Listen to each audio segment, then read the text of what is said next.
Dizem que é pelas terras de Minas Gerais. Não sei se é verdade a história, mas dizem que era pelas terras de Minas Gerais. Então ele viu um pedaço de terra que parecia ser muito boa para plantar qualquer coisa.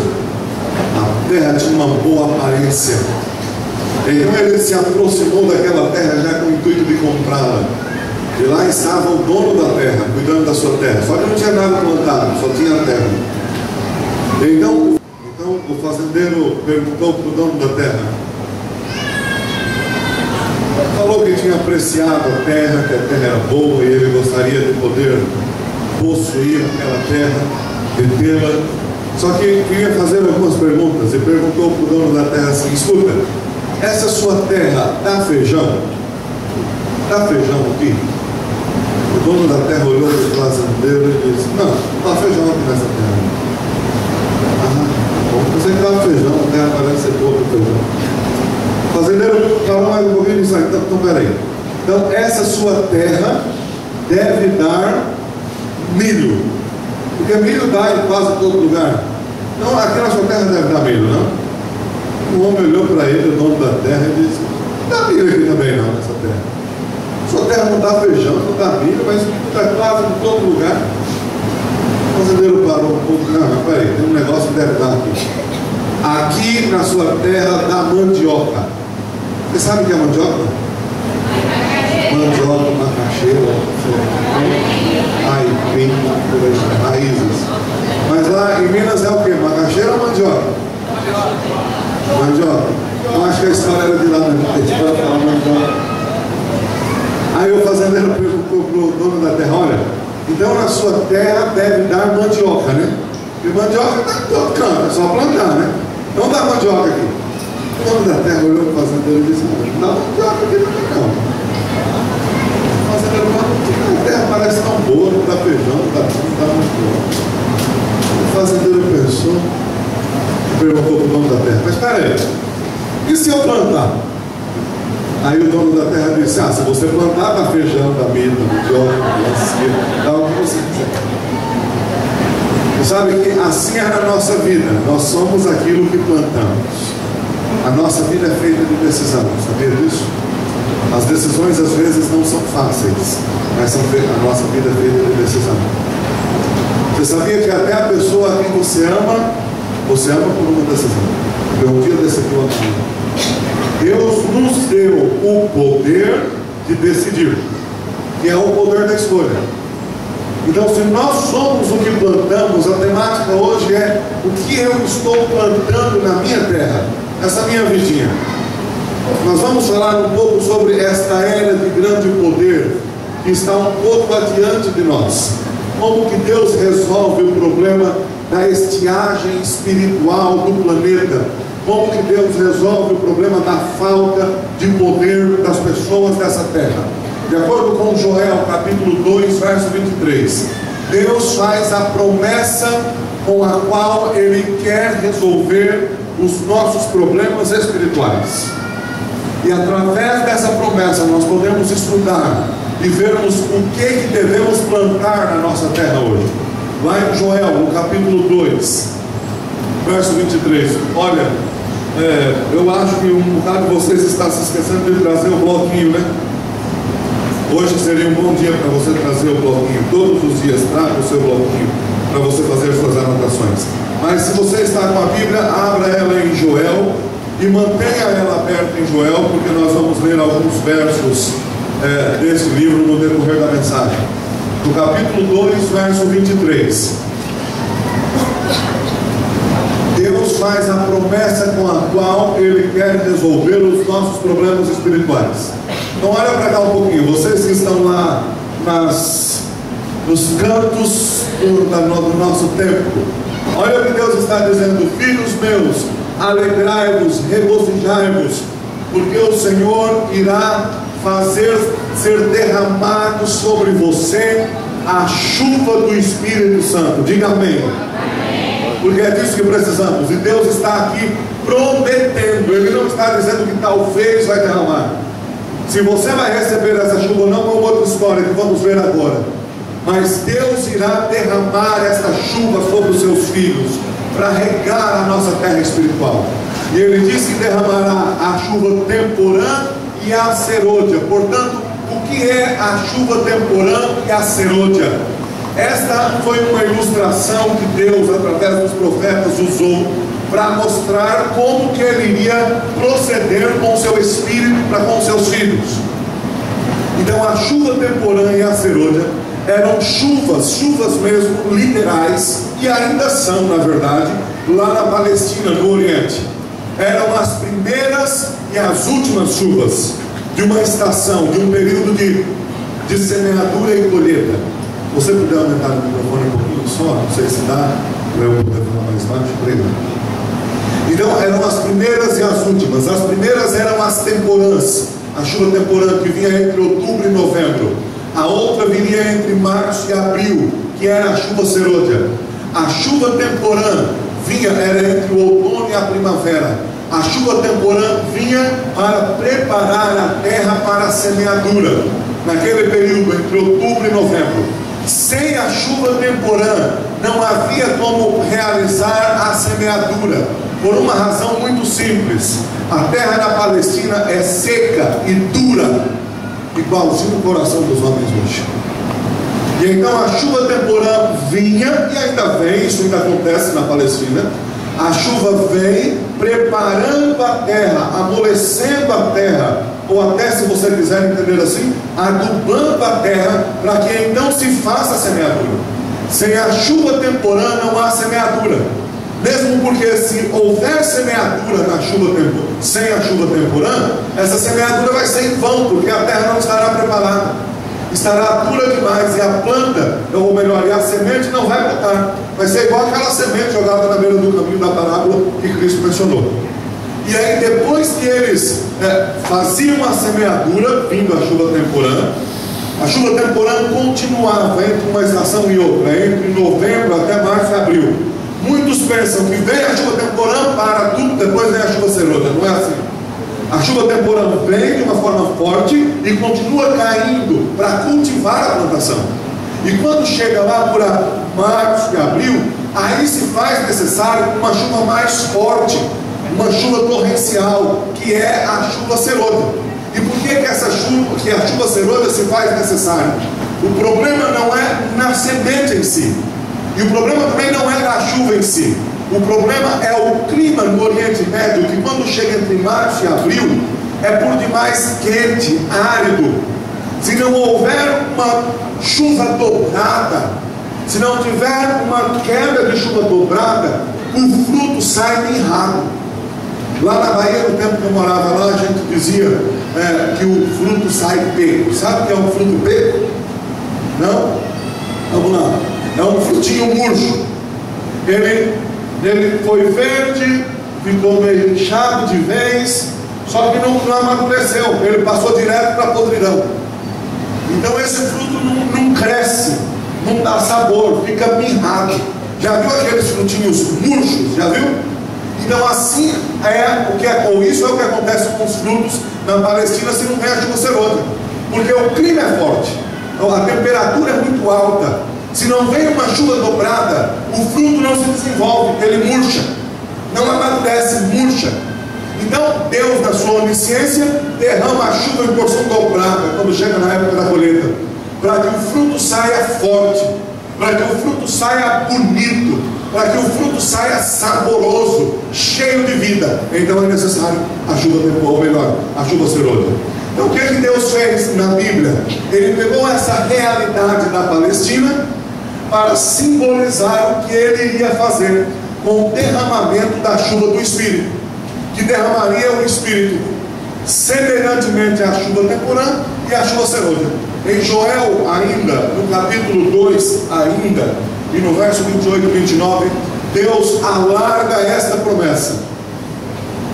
Eu gostaria que você prestasse muita atenção, porque essa promessa é para o Alan.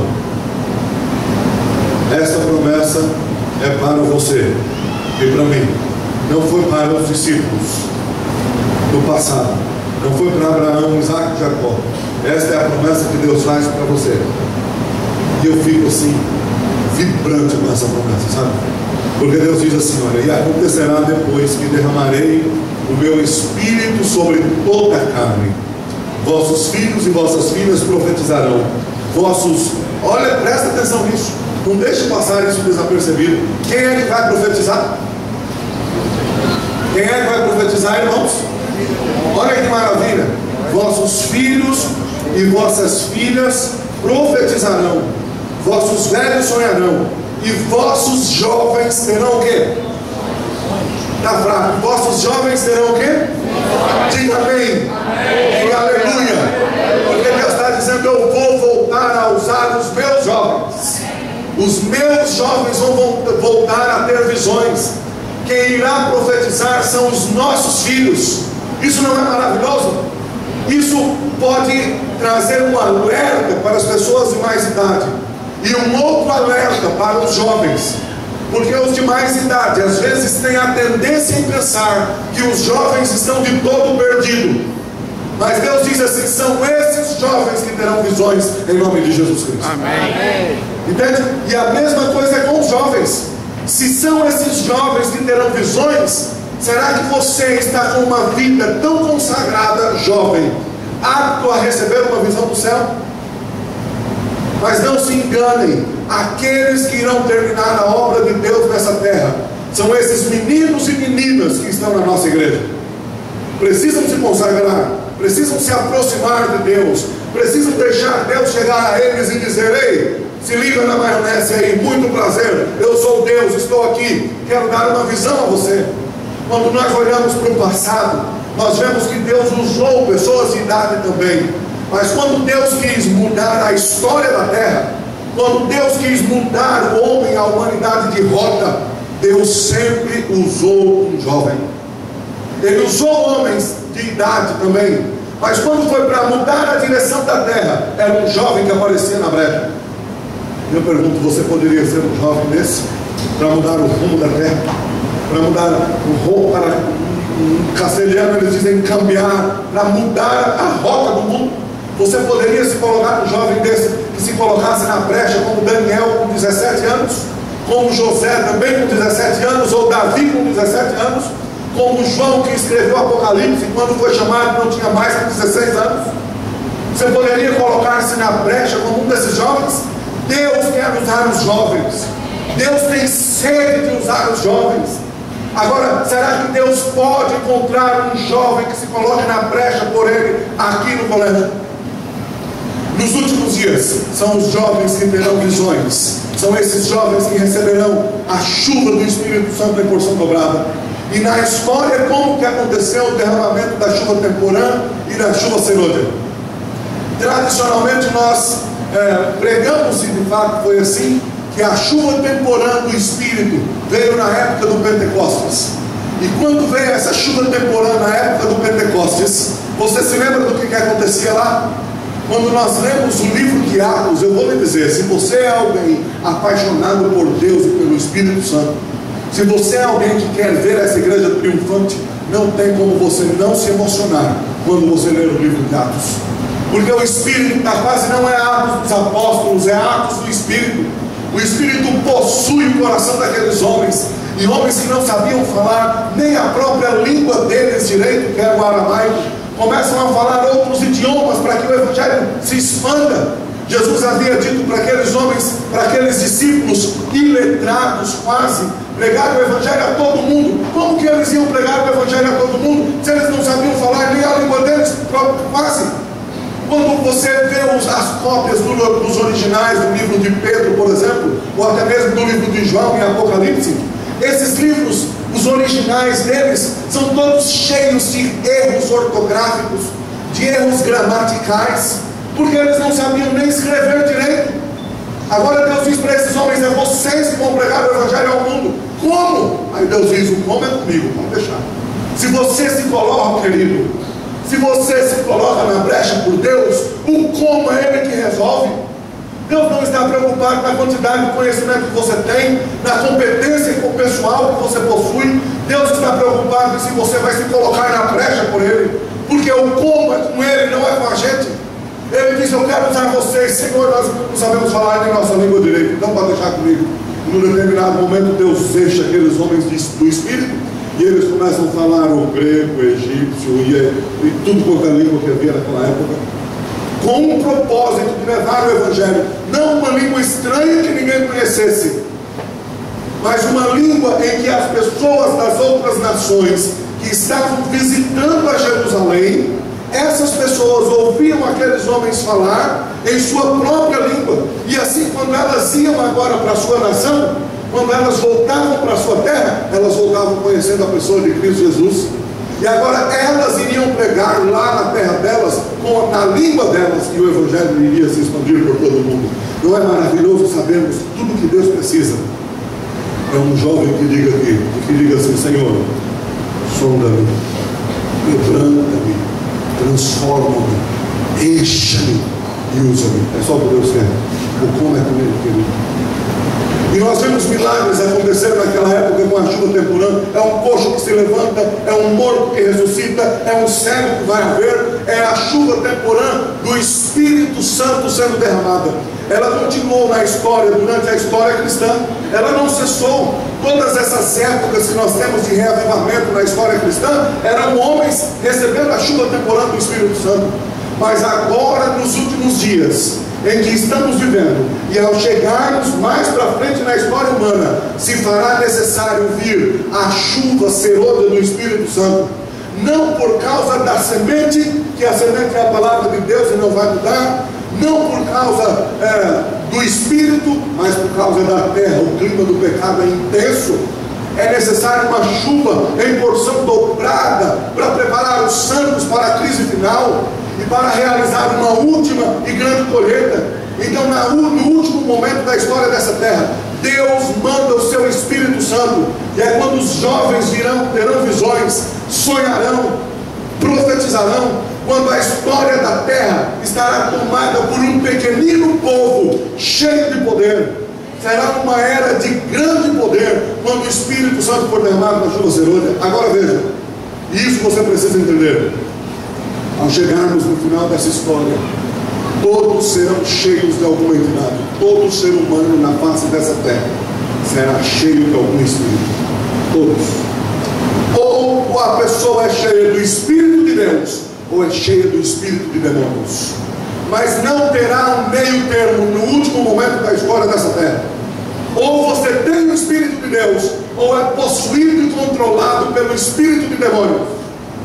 E tudo isso depende do que você está plantando na sua terra agora. Não adianta pensar que se eu for uma desgraça de cristão agora, no último momento da história, Deus por osmose vai abrir um buraco na minha cabeça e colocar o Espírito. Não é assim. No último momento dessa história, e agora eu quero falar contigo, você e eu, ou seremos cheios do Espírito de Deus, ou do Espírito de demônios. Não há um outro termo, não há uma outra alternativa. Tudo depende do que estamos fazendo agora com a terra, com a vida que o Senhor Deus nos deu. Se o povo se prostitui, Deus retira a chuva. É o que diz o livro de Jeremias, capítulo 3, verso 3. É necessário entrega, reavivamento, reforma, para que o Espírito possa conduzir a vida. Quando vier a chuva serôdia, no entanto, e aqui está uma das grandes coisas. Olha só, nós lemos o livro de Atos e ficamos emocionados. Aliás, quantos já leram o livro de Atos na Bíblia aqui? Levante a mão para eu ver. É bom ou não é o negócio? A gente fica, quanta coisa. Dentro passa do lado do templo com João e o mendigo lá, um coxo moribundo. Me dá uma esmolinha, me dá um dinheiro. Não tenho dinheiro para te dar, meu amigo, mas o que eu tenho eu te dou. Em nome de Jesus, levanta e anda. Eu não tenho dinheiro para te dar, mas eu tenho o poder de Deus. Já pensou isso na nossa vida? É Pedro curando um, é a sombra. Olha agora, a sombra, na época dos apóstolos, a sombra de Pedro curava as pessoas. Pessoal, deixa eu só chegar pertinho da sombra dele aqui, colocar embaixo da sombra de Pedro, que eu já vou ser curado. O lenço de Paulo realizava curas, milagres. Paulo não podia ir lá, ele dizia: tudo bem, leva o meu lenço, que o meu lenço está aqui. Já pensou nisso? Era uma época de grande poder. Só que agora olha para mim. Quando vier a chuva serôdia do Espírito Santo, será muito maior do que o que foi no Pentecostes. Amém? Amém? Se nós ficamos maravilhados ao lermos o livro de Atos, querido, você não faz ideia do que está por sobrevir. Porque quando vier a chuva serôdia do Espírito Santo, as coisas serão maiores, os milagres serão maiores, nós iremos mais longe, as pessoas serão tomadas por um poder ainda maior do que o que havia no passado. Se no passado, com a pregação de Pedro, a primeira pregação apostólica, quando Pedro pregou, quantas pessoas se converteram diante do primeiro sermão de Pedro? Quantas? 3.000. Um único sermão, Pedro prega, e 3.000 são batizados num sermão. No segundo sermão de Pedro, 5.000 são batizados. Isso com os discípulos sob a chuva temporal do Espírito. Agora imagina discípulos atuais sobre a chuva serôdia do Espírito. O que não vai acontecer? Se naquela época um sermão batizou 3.000, um sermão, quantos não vai levar a Cristo Jesus agora? Veja o que diz a escritora Ellen White no livro Grande Conflito, página 611, 612. Eu vou ler alguns textos de Ellen White hoje para você não imaginar que é conversa de pastor. A grande obra do Evangelho não deverá encerrar-se com menor manifestação do poder de Deus do que a que assinalou o seu início. Servos de Deus, com o rosto iluminado, e a resplandecer de santa consagração, apressar-se-ão de um lugar para outro, para proclamar a mensagem do céu. E aí, olha lá, o que vai acontecer? Operar-se-ão o quê? Fala mais forte, operar-se-ão o quê? Prodígios. E os doentes acontecerá o que com eles? Serão curados. E sinais e maravilhas seguirão os crentes. Milagres voltarão a acontecer em nome de Cristo, amém? Amém. Milagres reais, não esses milagres frajutos que tem por aí. Ah, eu estou com dor de cabeça, tá bom, vou fazer um milagre para passar. Eu também faço, vai tomar uma assim, valendo, que passa. Você entende? Eu não vejo milagre de levantar um morto. Eu não vejo milagre de devolver uma perna para um aleijado. Agora, nessa época, com o verdadeiro Espírito, a Bíblia diz: milagres voltarão a acontecer. Você poderá até ser impressionado, porque nessa igreja o cego voltará a ver, porque nessa igreja os coxos voltarão a andar.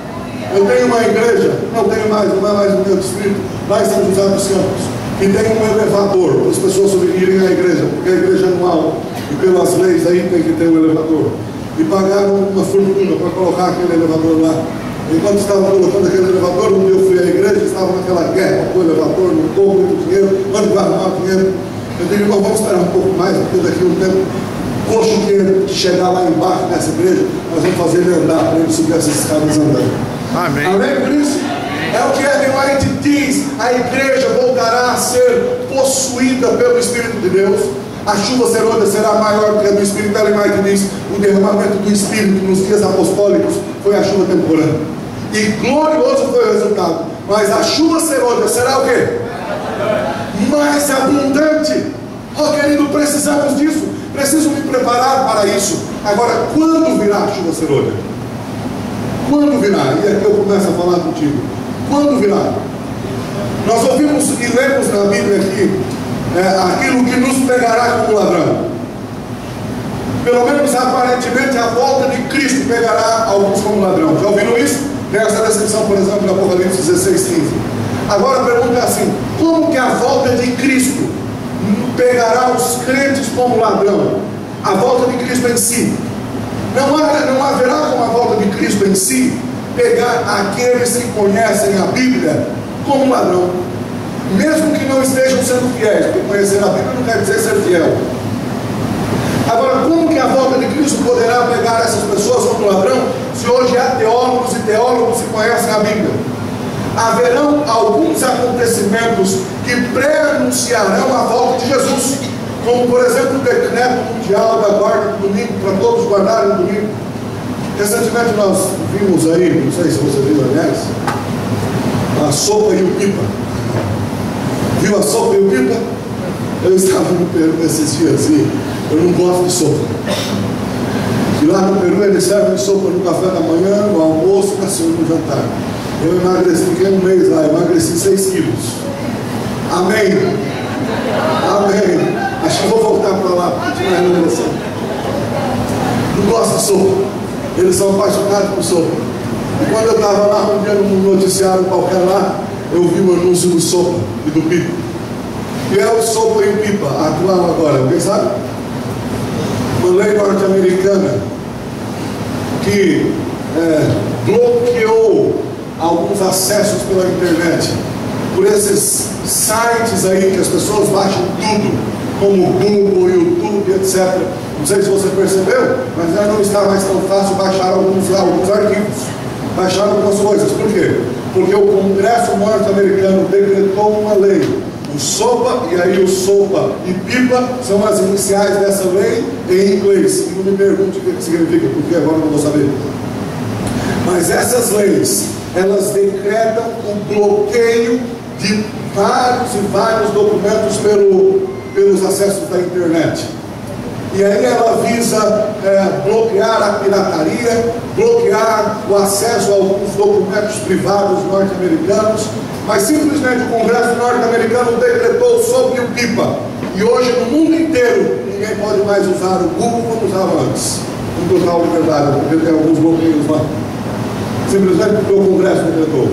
Haverá um dia, pelas profecias bíblicas, que esses congressos mundiais decretarão a guarda do dia falsificado e em contraposição ao dia de Deus, que é o sábado na Bíblia. Qual é a marca de Deus na Bíblia? Qual é? Sabe. Ezequiel capítulo 20, verso 12, verso 20, o que Deus diz? Também lhes dei os meus inimigos. Foi isso que está escrito lá? Como é que é essa palavra na Bíblia?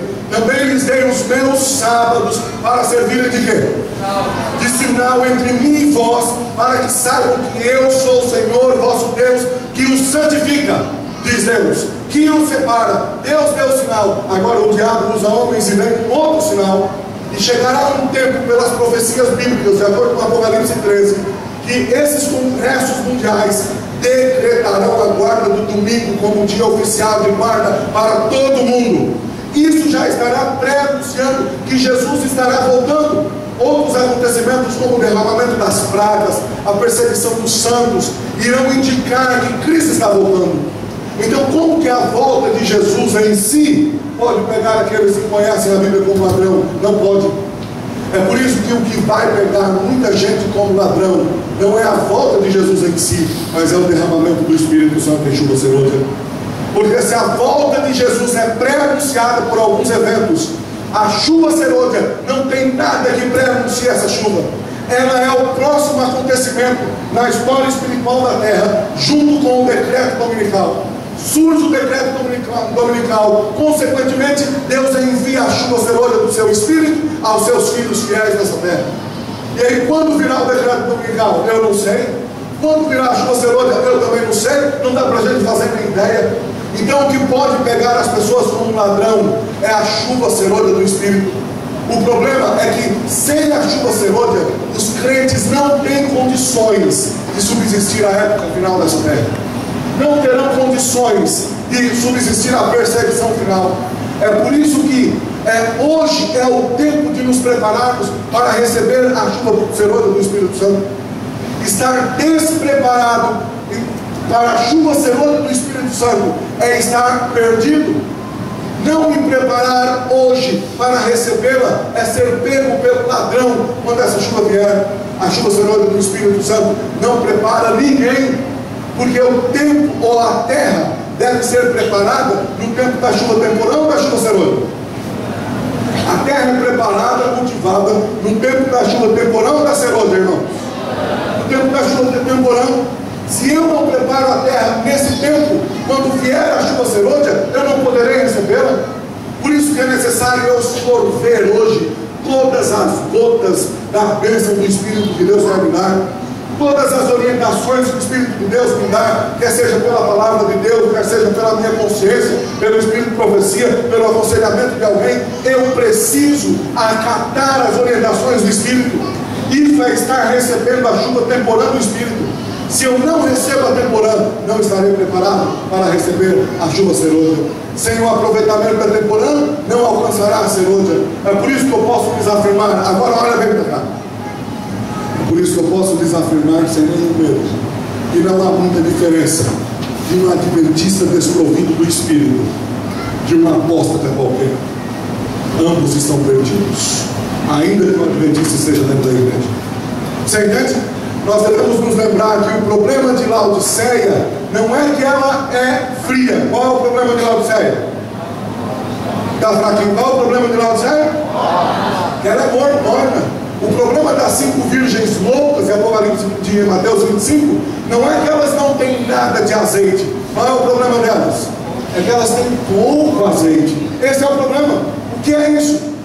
Isso é uma igreja que vive nos limites da fé, que não busca a essência do Espírito. Isso é uma igreja que diz assim: eu vou para a igreja sábado e já está tudo bem. Eu vou guardar esses 10 mandamentos e já está tudo ok. O problema de Laodiceia, o problema da chuva das 5 virgens loucas, não é que elas são destituídas do Espírito, é que elas têm pouco do Espírito. Isso é viver nos limites da fé. É eu viver mais preocupado com o que eu não posso fazer como crente do que com o que eu posso fazer como crente. É eu estar mais preocupado se posso ou não ir no cinema do que estar preocupado se eu posso ir ou não dar no estudo bíblico. É eu estar preocupado se posso ou não ouvir tal música, se eu poderia estar preocupado, não, o que eu posso é estar na minha igreja e louvar o nome de Deus. Nós vivemos uma época em que há uma grande porção de crente que está mais preocupado com o que não pode fazer do que com o que pode fazer. Isso é viver no limite da fé. Isso é viver com um pouquinho só da chuva temporã. Isso é viver como uma igreja de Laodiceia morna.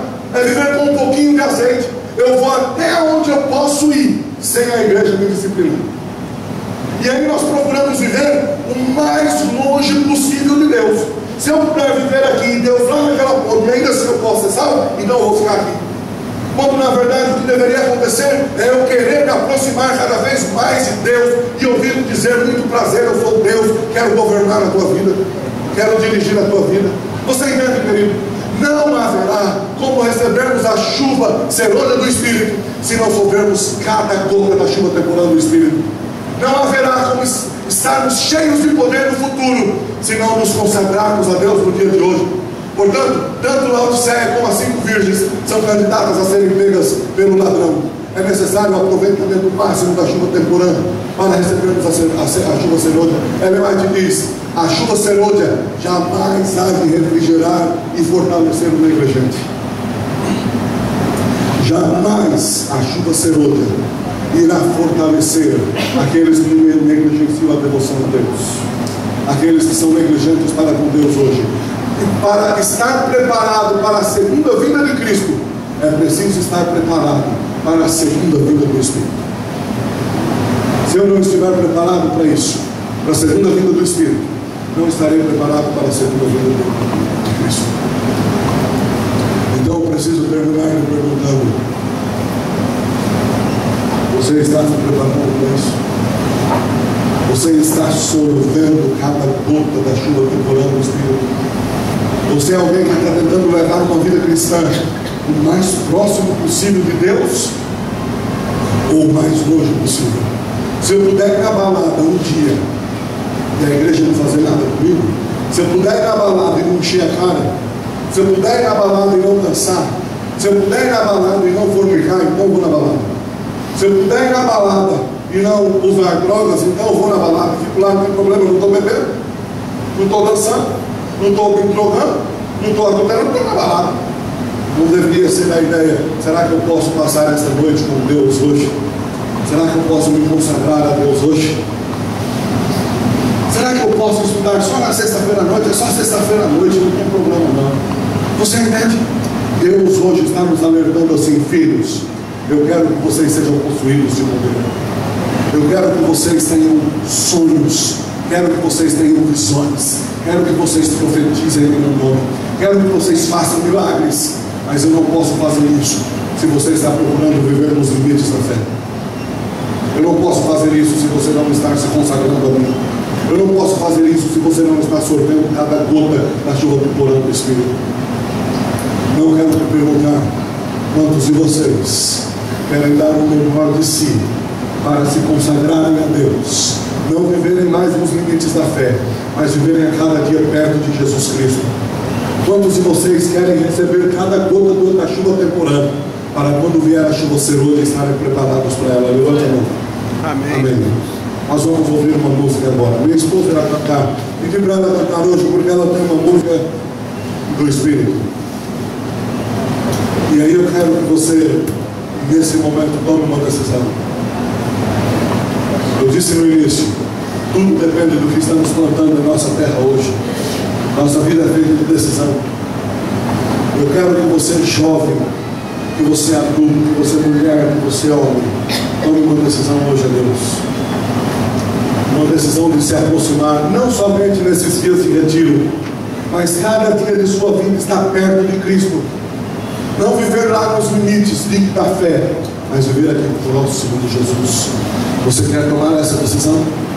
Quem sabe eu esteja pregando para alguém hoje que está acostumado a frequentar as baladas, e hoje Deus está dizendo a você: filho, esse lugar não é lugar para você.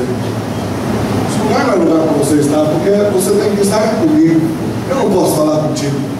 E você hoje pode tomar uma decisão: Senhor, eu jamais colocarei o meu pé em um lugar onde o Senhor não vai. Quem sabe esteja pregando hoje para algum homem, e eu vou jogar meio pesado, esteja pregando hoje para algum homem que está tendo um tipo de relacionamento proibido, e ninguém sabe, e talvez até hoje ninguém precise saber, mas você sabe que está em débito, e você pode tomar a decisão de dizer: Senhor, a partir de hoje, em nome de Jesus, eu serei um homem segundo o coração de Deus. E vou rejeitar tudo quanto é tipo de pecado na minha vida. Talvez eu esteja pregando para alguma mulher que está passando alguns dias da sua vida mais falando da vida alheia do que falando de Deus às pessoas. Você pode dizer para Deus hoje: Senhor, por favor, consagra a minha língua, purifica a minha língua. Quando você lê o livro de Provérbios, Salomão, a maior quantidade de temas de Salomão, ou o tema que ele trata a maior quantidade de vezes, é a língua. Será que Deus não está precisando consagrar a tua língua? Não sei qual é o teu problema, mas hoje eu quero que, em nome de Jesus, você receba o Espírito Santo de Deus. E nós vamos ouvir a música. Pode colocar a música. E enquanto essa música estiver tocando, se você é alguém que estava fraco no Espírito e hoje quer receber a porção dobrada desse Espírito, então eu quero que você fique em pé em nome de Jesus e venha aqui na frente. Se você estiver dizendo a Deus assim: Deus, estou cansado de viver fraco, quero ser forte, então você vem aqui à frente em nome de Jesus. Pela bênção da presença do Senhor, hoje é o dia que temos de orar. Pela bênção da presença desse amor, derrama chuva sobre nós, derrama teu poder. Você sabe, pode cantar, cante pedindo a Deus, pedindo de coração. Então peça a Deus de alma. Derrama chuva sobre nós, derrama teu poder de amor, teu Espírito envia, ó Senhor. Essa música precisa ser a sua súplica a Deus nessa manhã, de viver uma vida inteiramente com Ele. Deus diz: sede santo como santo é o vosso Pai que está nos céus. Isso só é possível uma vida possuída pelo Espírito. Hoje é o dia que temos de orar, para que o céu derrame bênção sobre nós. Hoje é o dia que temos que falar. Falar o quê? Que Jesus está mais perto de nós. Amém, por isso. Acredite nisso e glória a Deus. Derrama chuva sobre Derrama, Senhor, a tua chuva. derrama teu poder de amor, Peça o Espírito. teu Espírito pedimos, ó Senhor. Dependemos desse Espírito. Dependemos dele. Derrama chuva sobre nós, derrama teu poder de amor, teu Espírito envia, ó Senhor. Derrama chuva sobre nós, derrama teu poder, teu Espírito pedimos, ó Senhor. Derrama chuva sobre nós, derrama teu poder, teu Espírito envia, ó Senhor. Teu Espírito envia, ó Senhor. Amém.